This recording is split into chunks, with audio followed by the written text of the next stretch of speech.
Yes, bwana mambo vipi? Naamini popo mbili zimevuka bahari ya awamu hii, na hapa tunaangazia katika mashindano ya Muungano Cup ambayo yanaendelea kupigwa pale nchini Zanzibar au Tanzania visiwani.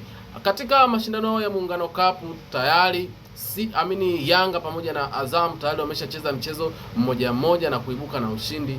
Upande wa Dar es Salaam Africans walicheza juzi siku ya Jumanne na kuibuka na ushindi wa mabao 4-0 against Mwembe Makumbi, lakini Azam FC walikuwa nakipiga jana dhidi ya KVZ na wao wakaibuka na ushindi wa magoli 2-0.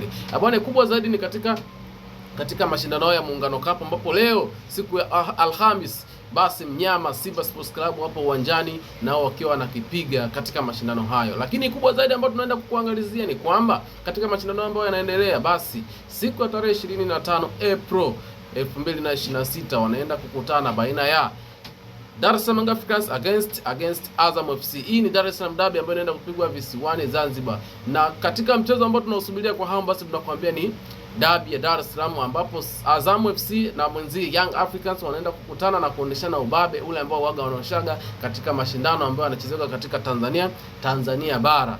Bwana, katika ushindi wa Dar es Salaam Africans ambao walivuka kwa magoli 4 siku ya juzi dhidi ya Mwembe Makumbi, basi ushindi huo unawapeleka katika Dar es Salaam Derby ambao sasa inawakutanisha na washindi wa jana katika mechi ambao wamepata ushindi wa magoli 2-0 ambapo ni Azam against KVZ ya Zanzibar. Bwana, usikose kutufuatilia ndani ya mitandao yetu ya kijamii, ni Mr. Analyst Online Media. Karibu sana uweze kuwa wa kwanza kupata taarifa zetu.